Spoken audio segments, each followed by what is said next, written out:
We're going to get this show on the road. Welcome everyone to the October 12th workshop, and we had 4 things on the agenda, and most of it's kind of a review, so I don't think we'll take a lot of time here today, but the first discussion is on the rental code, and I wanted this on the agenda for the main reason is that we've gone back and forth over probably the last 16 years on whether or not we wanted to implement some type of rental code into the ordinance to make it where we are able to work with the landlords to be able to put some language in to where we can actually go in and inspect. There's a dollar value associated with this because, quite frankly, I don't believe we have the manpower to be able to do this on a yearly basis. But saying that, I'd like to see what the town kind of feels about this, because I think it is something that we should do. We should move forward with it, and if we have to employ another person or two, I think we need to do that, or if we need to even maybe possibly look at an outside agency to come in and just handle that side of it for us, I'm okay with that also. But I think we need to, going around the state of Maryland and just specifically here in Cecil County, the other municipalities have these codes and we don't.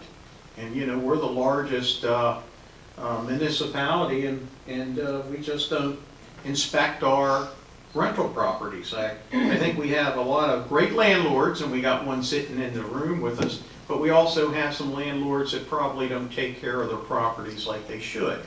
And I think it'll just give us another tool in our toolbox to be able to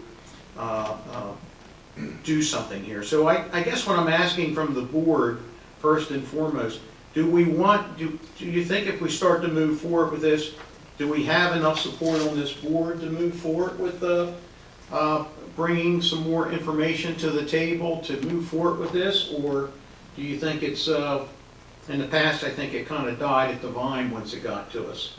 How do you guys feel? You've got my support on it. Earl, how do you feel? I'm in support of it. Most of the codes and the rental codes that were being enforced were through HOAs, weren't they? Most of it. Or was it through just the... No, the homeowners association handles most of the outside property management. Is that safe to say, Chip? Places that have homeowners association, but they don't have typically a lot of rental properties. Yeah. The property maintenance code is what we use for rental properties. It has a little bit to do with the outside of the property, but even some of that is subjective, which is not going to stand up in court. John and I have discussed this at length a little bit, and the resources it's going to take to do this are going to be tremendous.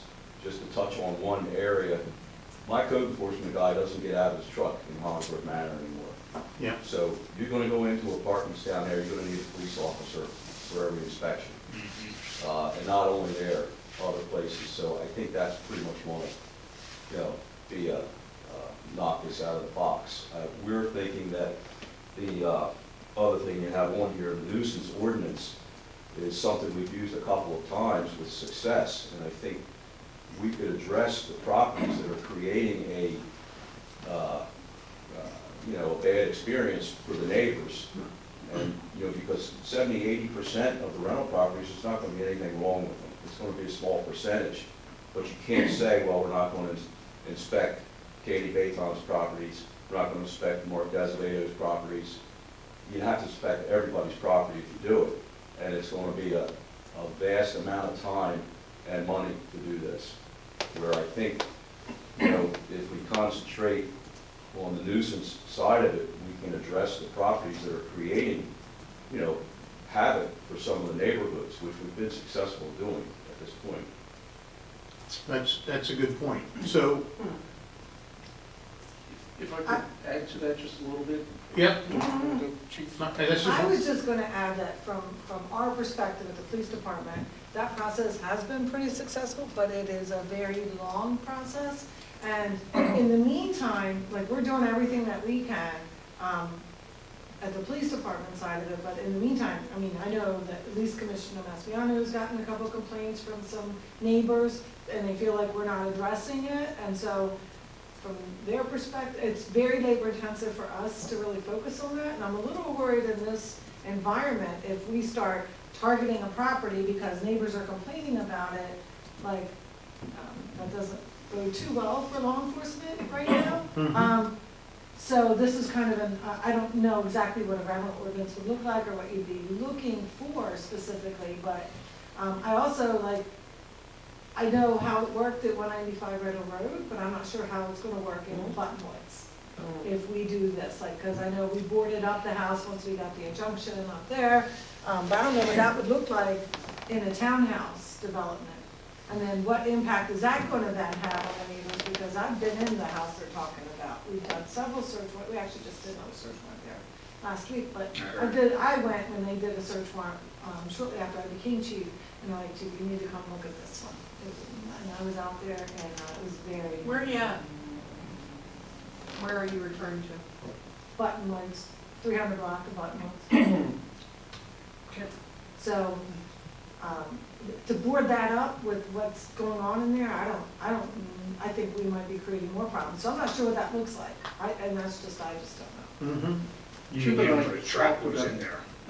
Huh? Right, you don't want to trap what's in there. You might not want to. Right, I understand. I don't know that you'd be boarding it up, it's getting rid of the people, is what we'd be after. Chip and I talked about what setting that up would actually look like. First of all, if you've got to figure out what residences are rental properties. Chip said he estimated there might be 3,000 rental properties in the town of Elkton, in the town limits. You got to figure out which ones they are. Some people are going to come forward, but some are not. There are some hints, like if you look in the land records, it says principal residence or primary residence. But that was the way it was when they bought it. A lot of these townhomes were bought as first homes, and now people have moved on to another house and rent that property. So it's going to take one person full-time to manage the registry and schedule the inspections. Chip thinks it would probably take 2 full-time inspectors to do the inspection. And in today's climate, I think you've got to have some form of legit law enforcement, not some commercial operation that may have somebody with a handgun in his back pocket that's untrained, but legit law enforcement for the safety of the inspectors. So it seems that we can apply the 90-10 rule. 90% of the problems are going to come from 10% of the population, 10% of the landlords. And if we can focus, and Chip and I have been doing it on some where he and his people have made verbal contact, some written contact, and then I've sent letters and had them personally served. Every one of them has gotten cleaned up. So far, it's been working good. So far, every one of them gotten cleaned up. And there are plenty of challenges out there. But I think it would be more cost effective for the town. And I think that the goal was an admirable one, but I think that it's going to be a problem. And you're going to spend a lot of time and a lot of money inspecting Candy and Dwight and Mark's properties that are probably not going to be problems anyway. But Okay, so maybe they're at the bottom of the list. I'm sorry? So maybe they're at the bottom of the list. You're going to inspect them every year. So the Okay. the nuisance ordinance would prevent us from having to do that. We could just focus on certain properties. I would say that an increased emphasis in that would probably be,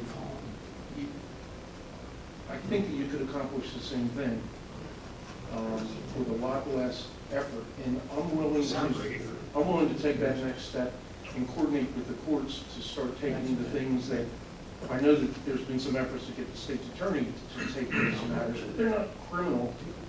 There are civil fines and that sort of stuff. That's been our challenge is. I'll do it.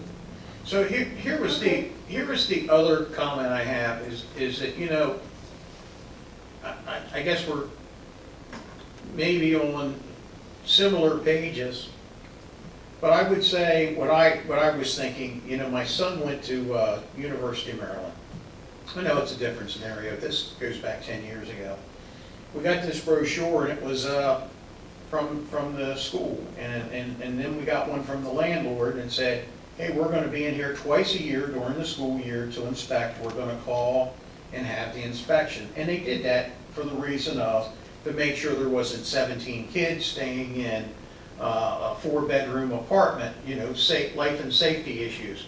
And that's kind of where I'm getting at here. You know, we've got a lot of nuisance issues, but I also have heard stories of folks that live in Hollingsworth Manor. They say that my landlord doesn't take care of the heat, and we're not sure if the water's even turned on, little things like that. But can't we put the burden on the landlord to schedule the meetings for us to go in? The tenants can certainly call us and make that complaint, and then we investigate those.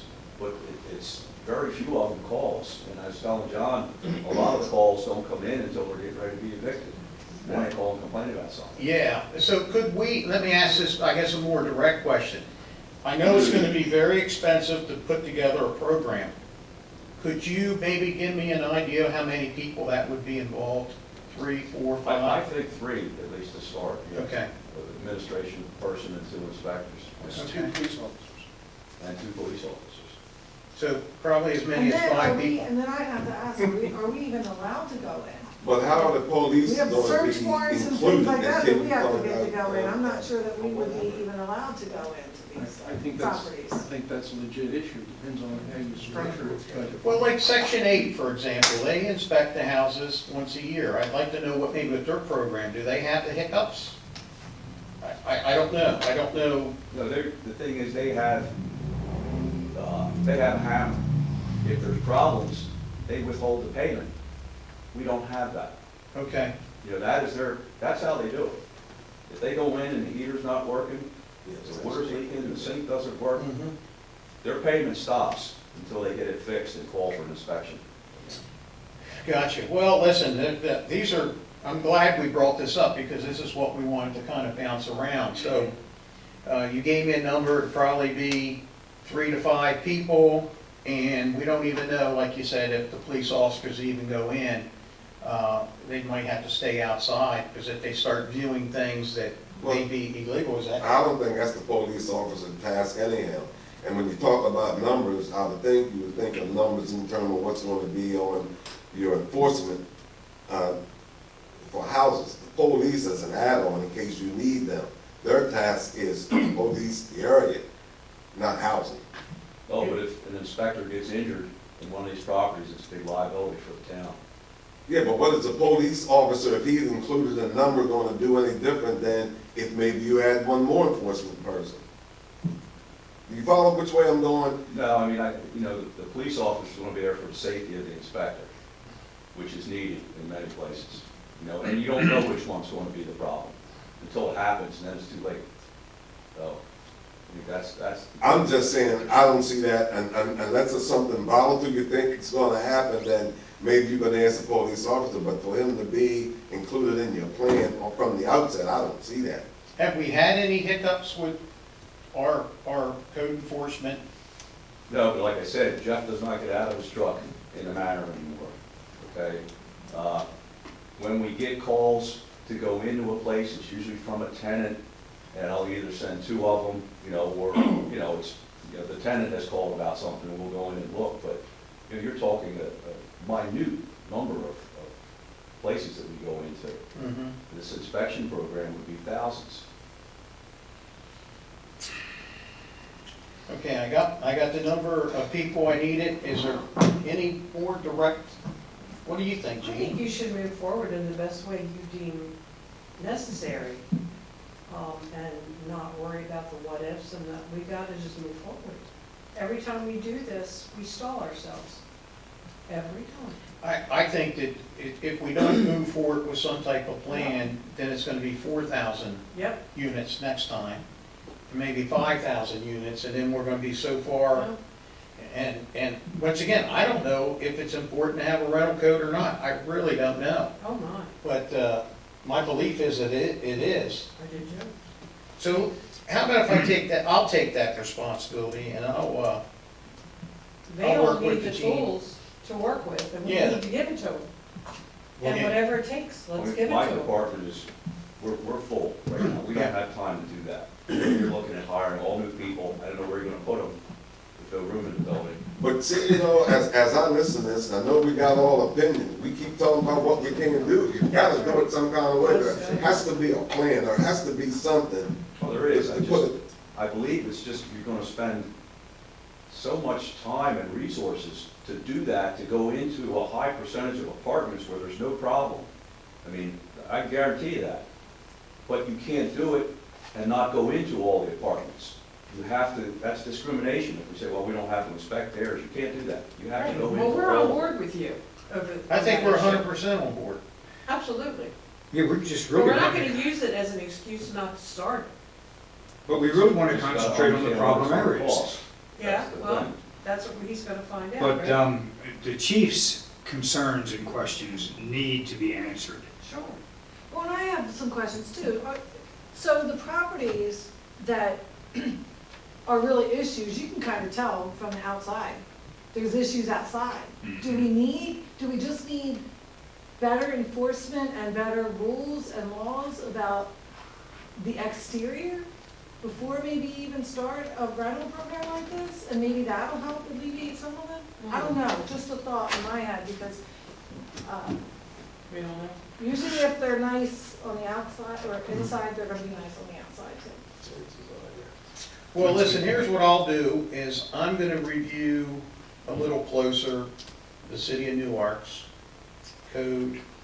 I'm gonna also take maybe the city of Frederick, and then I'll take maybe College Park, and I know I don't really wanna have a college town, but I wanna try to pick some non-college towns also, and see how they, like you said, have the hammer. How do they have the hammer?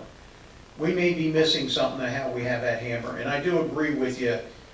Some of these properties, we may go in and there could be some hiccup, but we gotta rely on that landlord to put that in their lease. I think it's a multiple thing here. We don't go to that house unless the landlord, maybe the landlord has to go with us and be part of the scheduling. I don't know how these other communities do it. Yeah, it's a tough one. But I think that it's gonna, I don't think we're gonna get better unless we put together some type of plan, I agree. right? I mean, we've been around it long enough to think, I think we all agree there has to be something. Yeah. So we'll work on this as a team, so.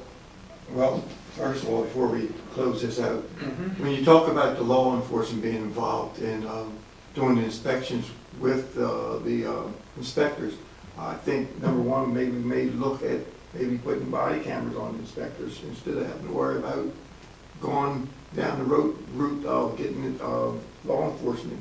Have a second tool in the body cameras. Body cameras are good for after the fact, they're not really good for prevent, I mean, I can say they do help prevent some of it, but not all of it. And I understand their concern because we even have our paramedics that wear ballistic vests when they go in now, they're there to help somebody. So I can see if somebody coming in there as an inspection, which is, you know, an authority figure coming in there without, and at least, I mean, they didn't have ballistic vests or anything, so I understand their concerns.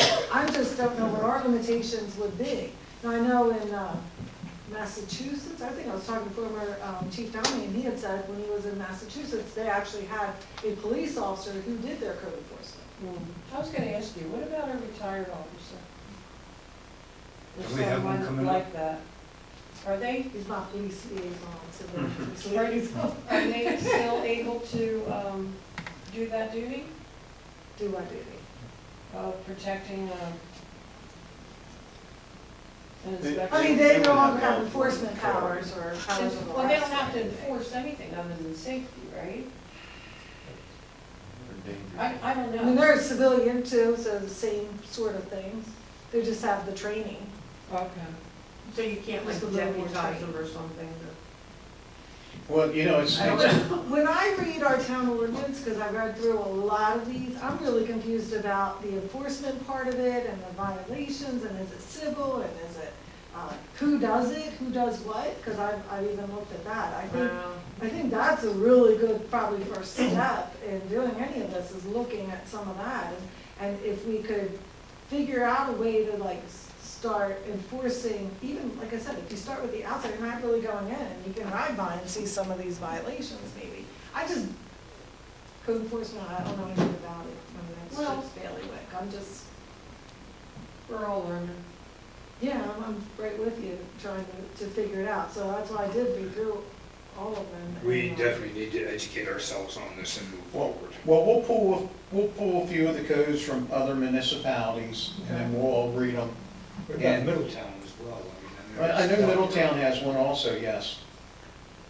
I just think it's gonna get, if we don't make some type of action, it's gonna continue to get more challenging for us. Well, if you start reading through this stuff, I would like to read through it. Yeah, we'll have copies for everyone. Okay. We'll have copies for everyone. So Chip kind of brought up the nuisance ordinance, and Michelle, I'm gonna put you kind of on the spot. You always talk about how we can use this nuisance ordinance. And it's on the agenda, and I thought it'd be good to talk about this a little bit. Some of the ones I'd like to take a little bit more action with, if we could, is we have a couple of our hotels that are known to, we know that there's action going on, illegal action in some of these hotels, and we get calls over and over and over again, not only from the mostly from paramedics, to go in for overdoses and so forth. What action can we take on that hotel? Can we revoke their trader's license or something like that? And I don't mind doing that. I think that's an action we could do it.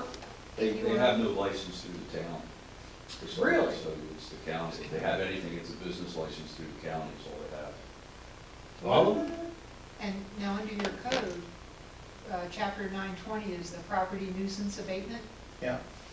and specifically it calls out, it defines a public nuisance. And there are three things, just paraphrasing. Public nuisance is created by a person possessing, manufacturing, etc., controlled substances as set forth under criminal law article. When engaging in prostitution, solicitation, etc., when possessing, discharging, displaying firearm, etc., when engaging in any criminal activity which threatens the life, health, safety, or welfare of any other person upon any real property in the town. And then the next section, creation and maintenance of a public nuisance is unlawful. It shall be unlawful for a person owning commercial or residential property in the town to rent, lease, or otherwise provide the use of real property to a person who creates or maintains the public nuisance as set forth. That's what I always hang my hat on. So You we, have your basis. What's the penalty? The penalty, oh, and there's a piece specific to responsibility for property management. And then, You have to abate it, abate the nuisance. and yes, that's so you have an enforcement notice and a period for compliance and abatement. And then, The trouble with a motel is that they could have 50 units and 2 are bad and 48 are law-abiding citizens who want a place to stay that night. They can't shut down a hotel. You gotta get after them for room 101 and room 311 maybe, but, you can't shut a whole commercial operation down because of 1 or 2 units that are, the nuisance. and respectfully, you can also call it out, though, that the town of Elkton has adopted a property nuisance abatement ordinance which states as public nuisance for any person, et cetera, et cetera, et cetera, to create this adverse impact on adjoining properties or the surrounding neighborhoods. So it's called out that a landlord or someone who's renting property has this to be able to present to someone renting from them. And certainly I'm not an attorney, John, if I'm completely fuddling this, tell me. So what is the penalty? I mean, that was asked I'm before. going through it. To the property owner. I'm going there, hold on. I think what happens is if they fail to abate the nuisance, then you can take them to court and make them, what do you call that, when they can't? It says brings a civil action for injunctive relief to Thank abate you. a nuisance against the property. And then they have 45 days to fix whatever it might be, come up with a plan, Commissioners can extend it for another period of time. 30 days. A lot of these, Then there's really nothing. a lot of these hotels, like you're talking about, have people that come and stay for a day or two. And some of them that are virtually permanent residents. Right. And that's probably the area that would be most easily addressed. The dilemma is, all the activities that Michelle just mentioned are already criminal activities. And you become aware of them when the police get there, or whatever, there may have been an altercation, they get there and it's a meth lab, whatever. If that person gets arrested and they're gone, they're out of there, there's really nothing that the landlord can do to abate the problem, it's already gone. So if that person then comes back and takes back up their residence and the landlord is allowing that, then we can do that. And we don't need any additional statutes or anything else. We can do that based on the abatement portion against the property owner. So they didn't comply by leasing to that same person? Is that what you're saying? Yeah. But there's no penalty, really. Says they've got to abate the problem. They have to abate the problem, And if they don't, no That penalty. was my question. Could a fine be imposed? Could they amend this to increase Can't we fine them for Initiate a every fine? day? I don't know. They're in violation? John, can you get us some advice on that? Yeah. I mean, most people react to monetary fines, especially if they're right there, they're the property owner, they're not going anywhere, they want to operate their business. And if we slapped them with $100 a day until they fixed it, I bet they would comply. Knowing that those people that they give rooms to, that are problems, they're not gonna do it the second time. I would hope. But there's gotta be an incentive or something for them to say, I'm sorry, we can't rent you a room. Right. Okay, Yeah, I'm all we can- for it. We can take a look at that. I think we need to look at and see what the hammer would be with that. But we've talked about this a little bit in the landlord meetings, about trying to get them to put that nuisance language into their leases so that they could maybe make it easier to abate that person. And there's been some hesitation from getting that language into their lease agreements, and I'm not sure why. I can tell you, we do send letters from the police department if we really identify a resident as a problem. We will send them and let them know that, we kind of encourage them to get better tenants and things like that. And for the most part, I get a lot of calls from the landlords that I send this to, and we're able to have some kind of communication. But then they're like, well, what can I do? What can I do with these problem people? How can I get them out of here? Call your attorney. Is that what they're asking you? How can I get them out? Yeah, what am I supposed to do? I have a And then lease agreement. sometimes the people that are problems for us also become victims, because it's kind of a tit for tat out there. And so then that becomes an issue too. Well, they're telling me that this was going on, but, or I inherited this, I just bought this property, and how am I supposed to? So I do that when I refer them to their legal counsel, but tell them they do have a responsibility as the landlord. And they need help. And it's just Yeah. about, right, and it's just about just notifying them, letting them know, look, we're out here quite a bit, this is sort of what's going on. Start some dialogue though. So look, I got John gonna be working on to see what our hammer is on the nuisance side of things. I'll get the information on the rental information, so we'll handle that. We'll start to review it a little bit more.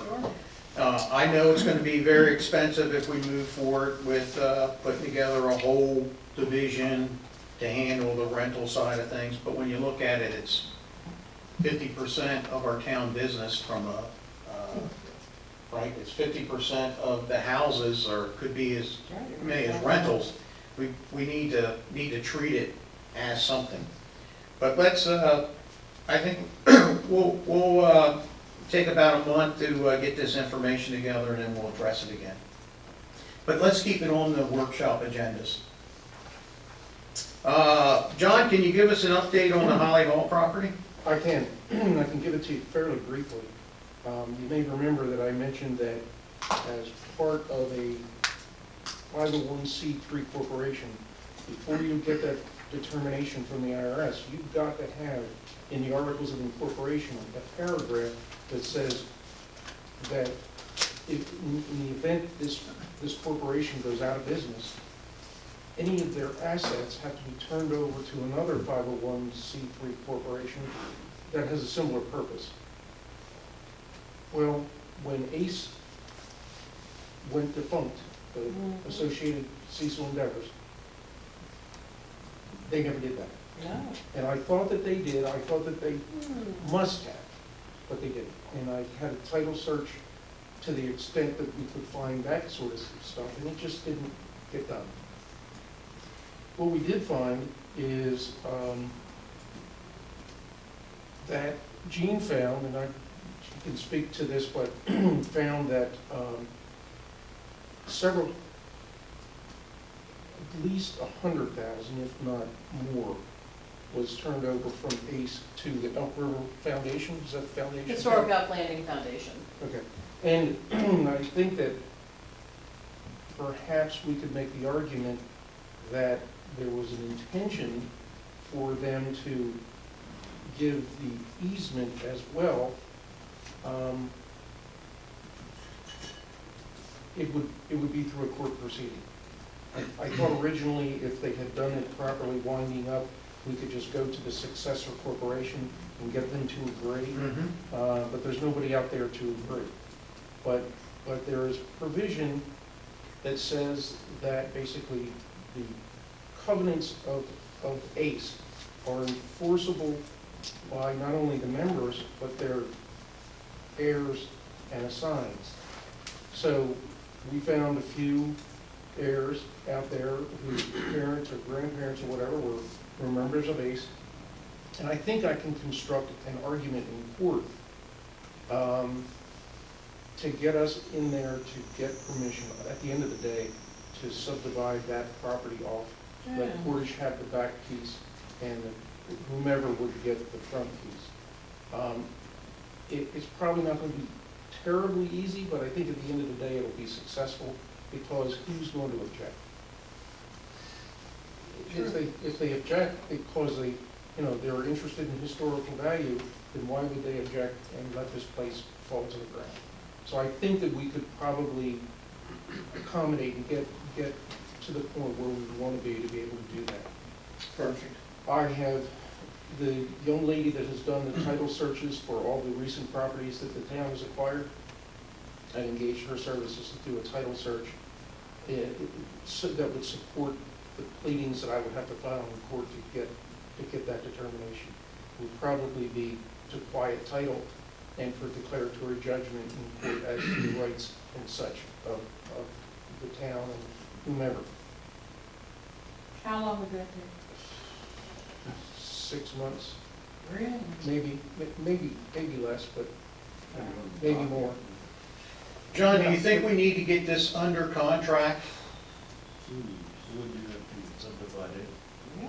Well, there has been, I've heard some conversation about a 99-year lease. And I know there are people that strongly opposed to it, and some others that I don't have an opinion, but it sort of takes me in fundamentally different directions. So I kind of need some guidance as to whether the property gets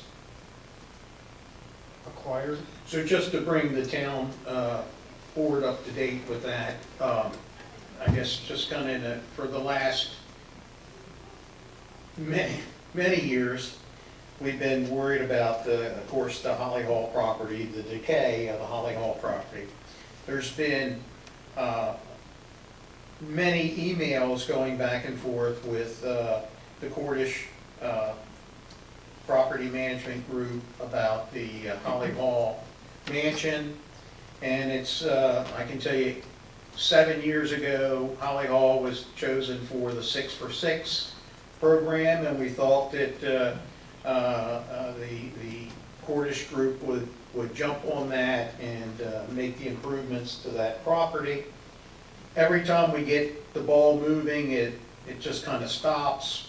I still believe that they want the property to decay, and I don't know what that gains anybody, but I believe that we should do our best to try to get that property and get it restored.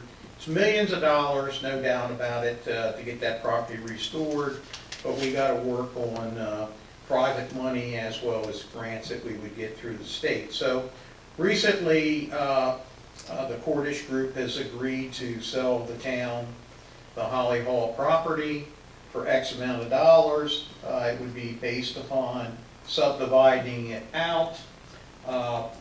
We've had the hiccups that we're going through right now, and the Cordish company came back to us with an offer was, well, listen, just give me the X amount of dollars, I don't want to mention the amount, and we'll just do a 99-year lease, and you guys run with it.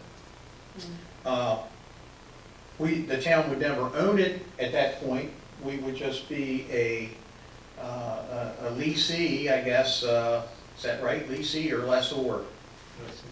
A leasee of the property for 99 years, and you know, you look at it this way, it's going to take us 10 years to get the property up and running. Another 89 years, there's not going to be anyone else in this room that will be part of that.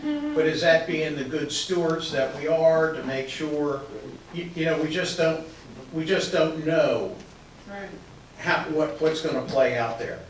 I could tell you,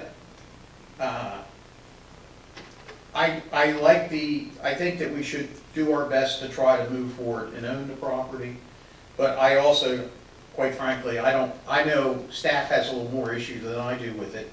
I don't have a problem with leasing it either. Well, 6 months compared to a 99-year lease is nothing. Nothing. It's nothing. And it's moving forward and we'll own it, period, it'll be done. No, I agree. But he's saying, should we have it under contract to protect our interests, right? Well, if we go through this process and then all of a sudden he figures he can do that, Uh-huh. What At does least that get a mean? contract contingent upon the approval of the subdivision. Yeah. First thing I need to know is who would be the buyer? Would it be the town of Elkton? Yeah. Or would it be some other not-for-profit sort of corporation? Gene, isn't there some difference in grants and that sort of thing that are available? With the Historic Uplanding Foundation, the town owns the property, the nonprofit leases the property, and for 99 years, and as such, they can obtain the grants from Maryland Historic Trust for 100% of the grant. If the town owns the property, our grant is 50-50 for Maryland Historic Trust grants. So for Holly Hall, we could do the same thing, where the town owns the property and then leases it for 99 years to a nonprofit, Friends of Holly Hall, something to that effect, where they can then obtain the full amount of the MHT grants.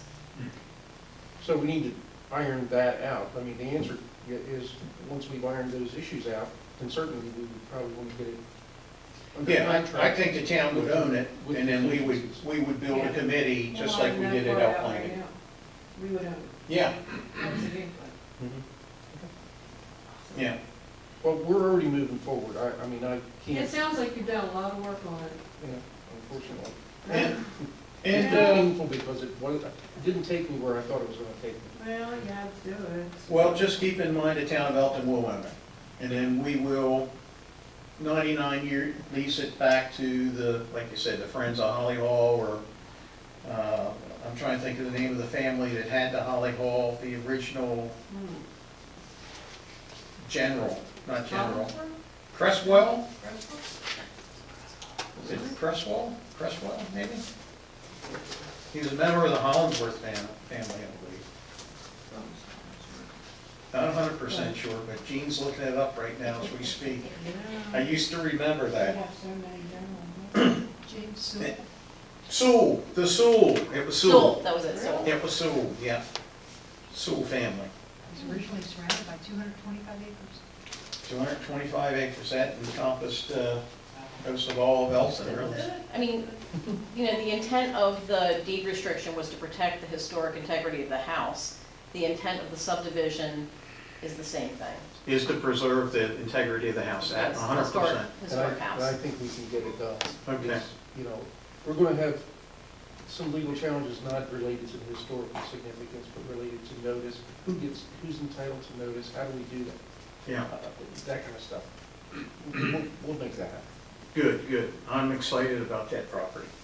Okay, the last thing on the agenda was the town code review. We started talking about reviewing the code when we had the trailers parked on the cul-de-sacs and on the road. We talked about doing that. I can see that we get ourselves pretty tied up in these meetings, that it's going to be very difficult for us to review the code per se. So I guess I want to ask you know, in years past, what we did, I know like for the planning codes and so forth, we had the planning commission come in and review it, or maybe we did it during the meeting. How did you do that, Gene? You remember we used to I have? believe we allocated time during each planning commission meeting to look at sections of the comprehensive plan. Who would look at the town code? Would that be the Board of Appeals, or is that us, or you, or? Are you speaking of the charter code or the zoning ordinance? Because I- there's stuff in both of them that I believe are issues you're looking to address. That's, you know. So I would say that we probably need to allocate time and meetings moving forward, and the mayor and commissioners meeting to review the charter. We should blow through those pretty quickly, I think. And I would ask everyone to read the charter, to highlight any spots that you think, but we're gonna start right at the very beginning at the next meeting. Is that okay with you, Lou? Are you talking about the charter or the code? The charter. The charter's a little different, that's your basic document, and it's more complex to change. When was the last time we did a charter review? A long time ago, Charlie's I done. don't know. long time ago. It's been a long time ago, hasn't it? I'm telling them, it's a long time ago, they didn't have to think of numbers. I beg your pardon, and the last real update that I'm aware of was just after, Mayor, you were elected to the first term of your second, and that's when we looked over the election code. So That let's- Yeah, section we of did the Yes. election. Yeah, we did the election code. So let's do the first chapter of the charter, and let's designate that. We'll start in the first meeting in December. And then we'll just go through it, we'll read through it, and if there, it shouldn't take us long. It doesn't take long to read the charter. And if there's anything that kind of stuck out, we'll have a second to discuss it. And then we'll, Chip, with the code review, I would say that, I know that's, to me, that's the more difficult one, because there's so many different, things that come into play there. Yeah, I mean, and the town code references the zoning ordinance on a lot of issues, so, you know, they're addressed in the zoning ordinance and the town code references that. I would think if anybody has any specific ideas of problem issues, maybe jot those down Yeah, I agree. for research, and we can say, well, what would you like to have happen different here? Yeah, so let's go through the charter first, and then we're not taking any action on anything, but we'll make notes as we go through it. And we're gonna designate maybe 20 minutes per meeting for that. If it's any longer than that, I know we're gonna get out in left field with it. Right, we used to do it in pieces and parcels, that we would take it home and read it and bring it back. Yeah. And then we would be doing it that way, rather than sitting and go through the whole thing, it would take forever. And Michelle, maybe you can go ahead and print us out chapter 1. Well, they're in articles. Article Say 1. there- Yeah. there's a Article lot 1 in is there. the name of the corporation. Maybe we might time to change the name. How about a couple? Let's change the name. They want to go Elktown, we'll go back to Elktown. Okay, is there anything else that we needed to bring up? Anyone have anything on their, Yeah, I do. yes, go ahead, Rob. Next Wednesday morning, well, Michelle and Jean Minner and Commissioner Rommel and I went down to Havre Grace last week and met with their flood control people. What was that young man's name? Chris? Chris. Anyway, he's coming up here to survey our situation, and we're going to meet with him out back in my shop by Eder Park next Wednesday morning before the meeting at 9 a.m. So anybody who wants to attend that meeting, we took a look at the flood control project they had down in Havre Grace, and I showed him a video of the flood out back, and he sees that we're dealing with something entirely different. But he still has ideas, and he wants to come survey the property, start there, drive over to Meadow Park, take a look at, like, by Swifties and upstream from there. So if anybody wants to attend that meeting, I think it would be highly educational. Gene, are you familiar with these folks? I had not met Chris before our meeting. I was quite impressed with him and his business, which specializes in this. It's not an engineering firm that also does this. They specialize in this solution for stormwater and floodplain issues. And I sent him information on the grant application that I sent in to the floodplain folks, and some of the flood study that was done in 2007. So I sent him some background information, so he had that to look at. Perfect. And if I can also add, one of the nice things about this group is that they work with MDE, Army Corps of Engineers, Department of Natural Resources, Right. and they identify the funding, they identify the grant funding, and they go after it, so it doesn't fall under yourself. Well, listen, I think everyone up here on this board and probably everyone in this room, I would say, would love to have some type of Elk Creek, Elk River restoration to help our community. I mean, it's, you may take, I know that last flood hiccup we had was well over $1 million of damage to our commercial residents of our town, commercial buildings of the town, and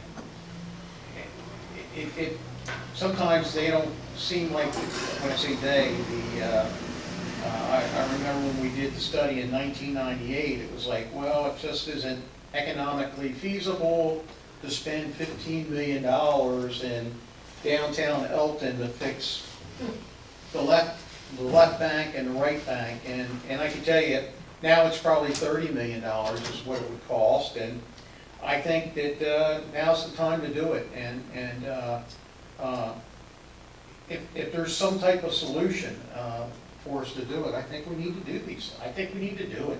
I think we're all tired of it. Yeah, we'll find out. We're tired of it. We'll put a burn on there. We'll put a berm. You know, Yeah, we flood, remember Jim wanted to make a lake at Meadow Park? Yeah. and actually, you know something, he wasn't far off I know. with his thinking. If you could, I don't know.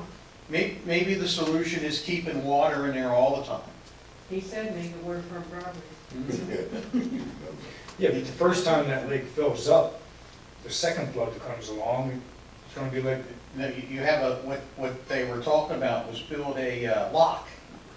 You lock it in, and then when your storm's coming, you undo the lock. to drain it. And it drains out, It would and then catch a lot of it. it would catch, the main thing it would catch is the silt, right? I mean, I think that's the biggest issue, the hiccup we have is the silt. I mean, if you go to that Delaware Avenue Bridge, I think we all discussed it when you see what's growing in there. And if you head upstream a little bit behind my house and you see what's behind my home, oh, it's terrible. And I'm sure it's at the railroad bridge also. And it's just, where does it, I mean, there can't be any land in Pennsylvania left. Do you think when State Highway starts working Oh, on, terrible erosion. when they start working on the pedestrian bridge, that there's even a remote chance that they might dredge I'm sorry? that area? I don't know. I still think we gotta figure out how we could get a Whole maintenance different, Yes. whole different Yes. program. and Just fee go to there it. and do it. Dredging the creek would require a whole different strategy with the Maryland Department of the Environment and the Corps of Engineers. But it could be done, It's right? not part of the, but I'm not sure if we wanted to do that, should we put a hold on the pedestrian bridge project? Because they're under a timeline to get that done, and it'll take us a year probably to do dredging, because you can't do anything in the stream when there's anadromous fish, and that's like February through June So you don't 15th, so you think can't that do any work then. So They you have to might, wait till the time frame when they're starting their project. We start ours, that could validate pedestrian. what's the solution? Well, Remember, the we solution would needed be all to- these I don't want permits, to have the but, state highway stop their project, that's what I'm afraid of. why? Why? Maybe Chris See, can they're gonna speak to start it. when Really? we would have to start. Next Wednesday morning, 9 a.m., Deer Park. Very good. The 19th. Earl, you got anything? I just have one concern. I know we have a guy that sits on Bridge Street waving to people in a happy atmosphere or setting. But then on Bridge Street, we have a guy laying on the bridge sleeping from 10:45 until almost 6 o'clock in the morning. Where? On Bridge Street, on that Yeah. Elk Creek Bridge. Actually sitting in bed, laying. I'm worried about the safety. That's basically what I'm worried about. His or her safety, whoever's sleeping there. Has anybody else noticed that? I know the officers have, right? No. Sleeping on that bridge. So they actually lay on that little 2-foot. You talking about down there by Elkton Supply? The Baker Yeah, Bridge. right, that bridge? Elk Creek, is that Elk Creek Bridge? Isn't it? Anyway, I'm concerned because we have one person waving, we're not stopping him from doing that, but we got the other person sleeping. But the safety part of it is what I'm attacking. What can we do? I don't know that we can do Why not? We're gonna tell it fall over and then end up killing themselves? We can't move him off the sidewalk? But it's, well, first of all, it's a bad, it's an eyesore coming through town, blankets and everything. But anyway, What? I know we don't wanna attack nothing because we're a town of Elkton, we just let anything happen, that's what we're doing with the bad, code enforcement and stuff. But anyway, I'm frustrated seeing the incident happening until someone gets hurt and then we are the blame of it again, the town of Elkton. Which is a little, we're not to blame. So we see it- Person goes, walks in the highway and gets run over, the town of Elkton isn't liable. But we're It allowed. doesn't mean it we're in those allowed- terms, Lois. Let me say this, we're allowing an unsafe act to happen and let it continue until something goes Well, the wrong. police will evaluate any situation like you described to determine whether the safety is. Well, I'm bringing it up to the town, And, because I see it every night I go to work and I see it and it's unsafe. And it's almost like allowing something to happen until it happens and then really saying, I should have done this. So my point is, Isn't that different from waving? Isn't that vagrancy? well, I'm just using that as an example, because I'm not trying to violate anybody's rights. I But don't I'm know. looking out for the safety of a citizen or wherever Right. the person may be. What is it? Guys? So we just it. An overlook it. eyesore? Okay, so we overlook it. It's an eyesore. There's no. Is he blocking the pedestrian right away of walking? Again, he's laying on, But technically, you don't see a sign where that person has a right to lay there and block the bridge. not, yeah. They can't block sidewalks, there's laws against Well, that. you're right, because there's a law for Passage. that, that's anything, you're correct with that. Right. Well, maybe I'm I not. wanna know where it's at, I haven't seen it. It's- Well, listen, No, we're all, now that you mention it, I'm seeing it. well, listen, we as a No, we're board not. can give direction if you want it removed, and then we take the consequences. But I'm saying, I don't think the guy should be there for safety reasons. Well, how's there is consequences if you just telling somebody, why don't you move on?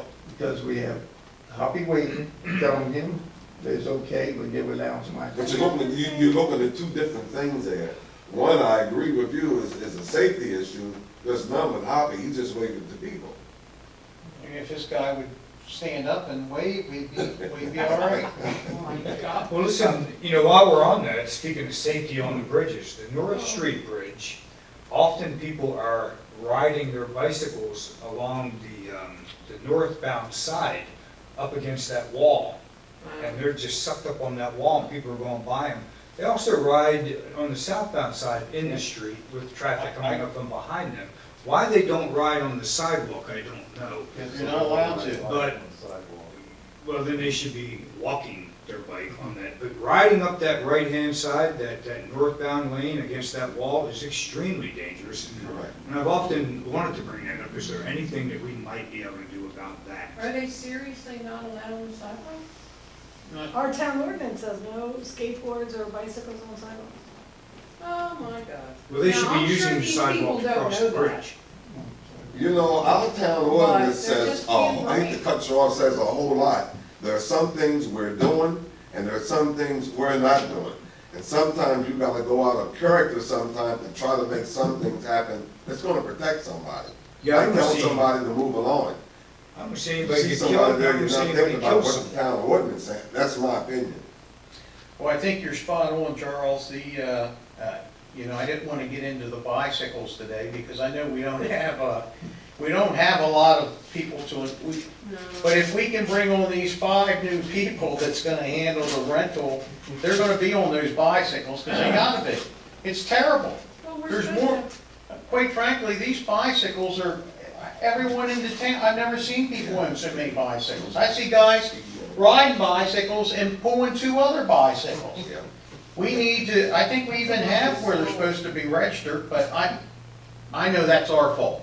It's our fault that we are not moving forward this. Aren't we supposed to have bicycle lanes?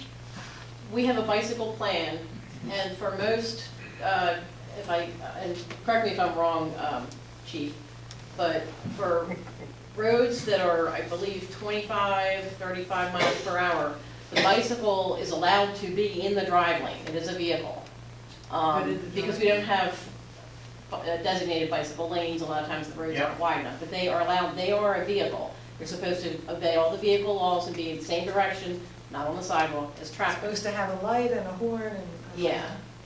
That's gonna be part of the inspection process. We're gonna have the bike inspection Right. process, or they can't ride. We can put sharrows on the road that shows to share the lane with bicycles to let motorists know that they are supposed to share the lane. And listen, I know we're kind of making a little light of it, but there is more bicycles than we've ever seen. If you get up at 9 o'clock in the morning coming from Far Creek, there's probably, I may be exaggerating a little bit, but there's probably 20, 25 different people coming down out of Fire Creek on bicycles now. And then they're through the town, and they're powerized. I mean, that's what I can't even afford one of those powerized. They rent them, you can rent one. Can you rent them? I think the They're- rent center. they're- Is that where they're getting them from, the rent-a-center? They're everywhere through here, and they are disobeying our own ordinance. And I know that we have, that's I'm gonna use the word, that's a small pimple with some of the issues that we got going on. I recognize that. But at some point, if we get enough manpower, we do have to address these bicycles, because it's all over the place. You probably don't even see it in the Heights, but on Main Street, they're going the wrong direction, they're on the sidewalks, They're on one wheel. We just have a one lot wheel, of. you had a guy riding wheelies going the wrong way the other day on the bicycle, and Every day. We just have a lot of walkers. maybe.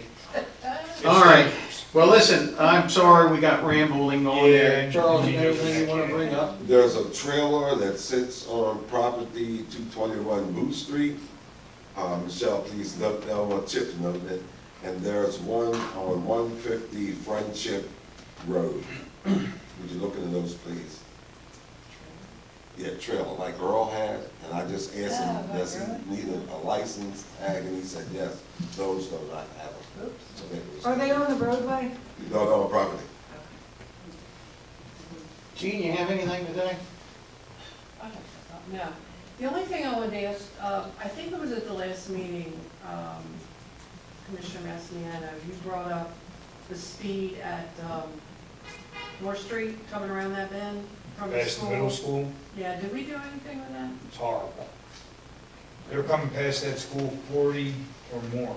miles an hour, 25 We miles an hour. we do actually have a grant for speed enforcement, and we just actually are signing it now, so we can do some more. One of those, like we have coming in off of, Park Creek, the signs that. Oh, we you don't got. have a stationary sign, but we occasionally put the other sign out there, but I'm talking about actual enforcement, we can do some enforcement. Well, I think the sign would help, like you were going 40 miles an hour, It you would help. know, and make sure that it says it's 25 or whatever it is. He's right. It's, make them Except we aware have how the sign fast- trailer, we don't have the. It'd be nice to put it up there just to remind people to slow, it's school zone, it's a school zone, which is not the only problem. I'd rather see that sign that's out on Far Creek Come Road, over here, over by the middle school. yeah, I would do. We're talking about the kids. Again, yeah, it's, airy. Not every, you know, but it's a problem. All right, But thank you. That's it. all right, it's 1 o'clock. Anyone have anything else? Workshop is closed.